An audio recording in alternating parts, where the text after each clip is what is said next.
Marty with warehousing operations as a career here. Let's see, what do we have for this week? I wanted to talk about putaway today. The putaway positions came up the last couple of shows, and we've learned how close the task is linked to the receiving functions and runner positions, but we haven't discussed its function just yet, so today's the day. Okay, a little about the putaway task. It's a forklift position, and usually we're going to have a bit of experience on the lift as it'll be a productivity position. Now, in a very small warehouse, and we could be responsible for putting the product away, but we're probably going to hold the position of forklift driver.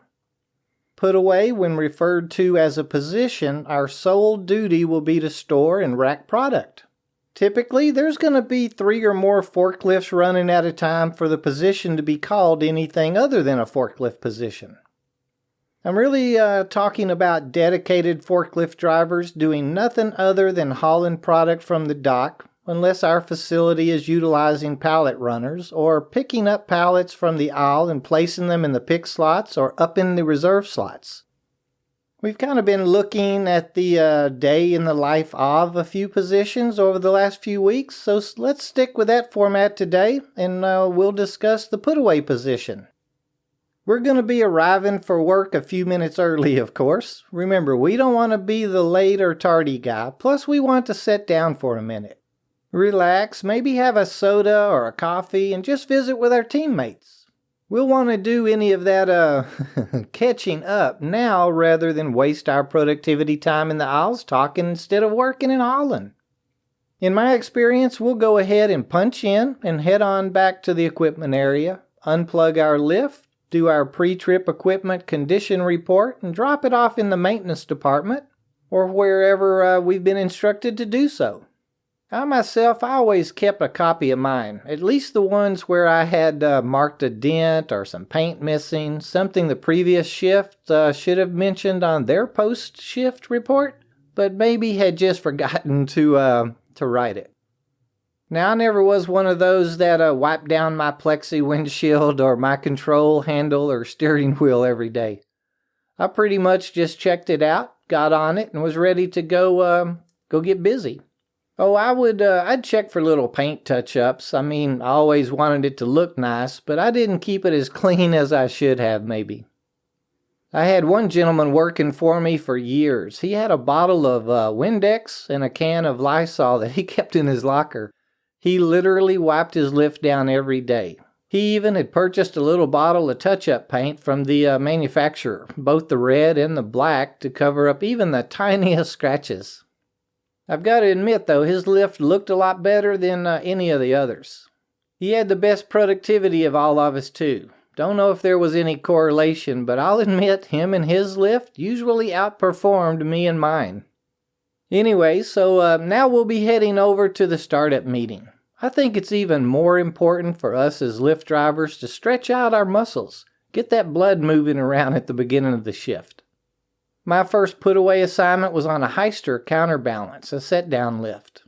I always made it a point to get off of the lift, like once an hour or so, just to stand up and move around a little.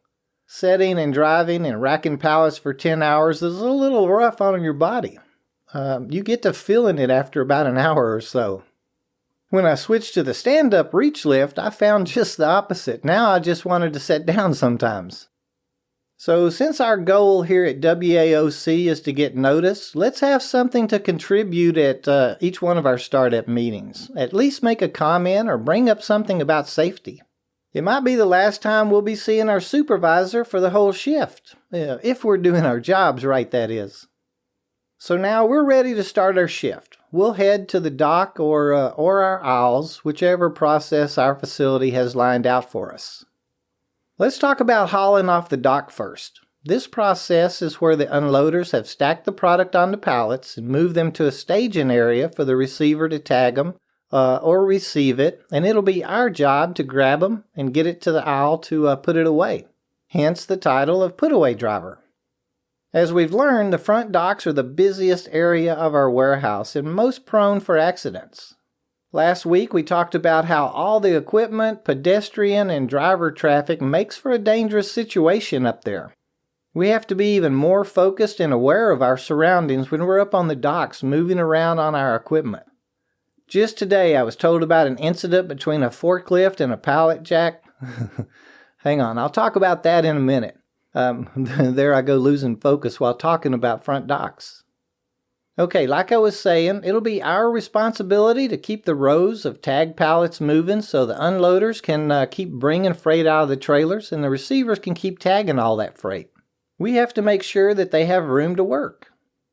Today, most warehouses will be using a WMS or a warehouse management system to track all that inventory.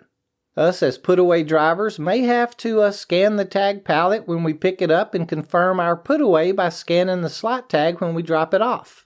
The system will instruct us where it goes, either the pick slot or a reserve location. And we'll be working closely with the unloaders and receivers. We'll all need to get along. If we're working in sync, the day will just fly by. We'll be productive, we'll all make good money, and it'll be a safe day for all of us. The other process is quite a bit different. I see this in our higher volume warehouses. Again, productivity drives a lot of the procedures that we see in the warehousing world. We've talked about how travel time is a bad thing when it comes to productivity. If we as fork drivers are driving without a load, like running up to the docks empty, we're not making any money and not racking the company's product. When you have 3,000 or 4,000 pallets to get into the racks in an 8-hour shift, you've got to cut out as much travel time as you can. This is where our facility may utilize pallet runners to bring the palletized product from the docks and place it in our assigned aisles for us. Every operator I know works their aisles a little differently. I never cared for my runners dropping the pallets right in front of the slot range. I preferred they get it within a bay or two of the slot.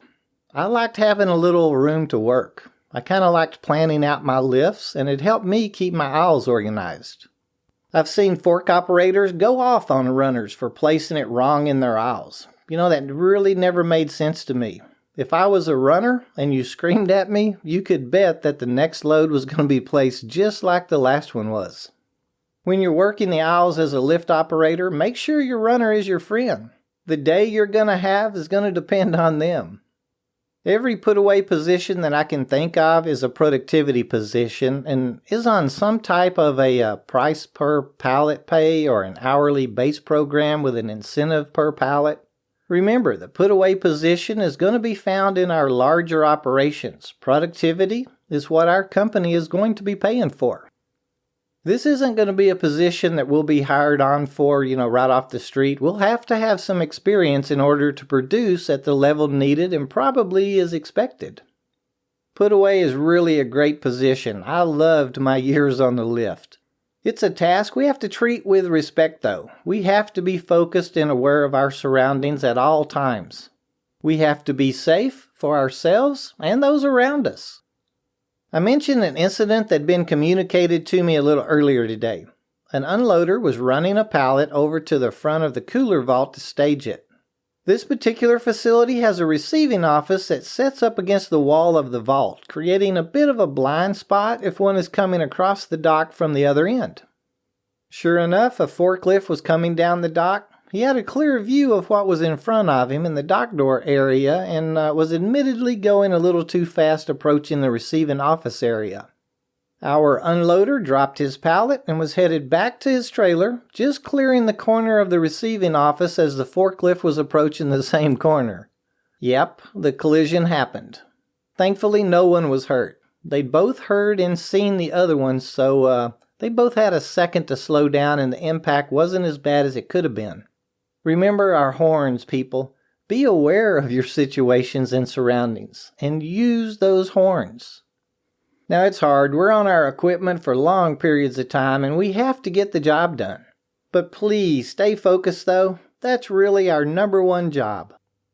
Well, that's a little on the put-away position. I hope I answered a question or two. If not, please email us, host@warehouseingoperationsasAcareer.com, and I'll get you an answer. Until next week, remember that our jobs can be dangerous.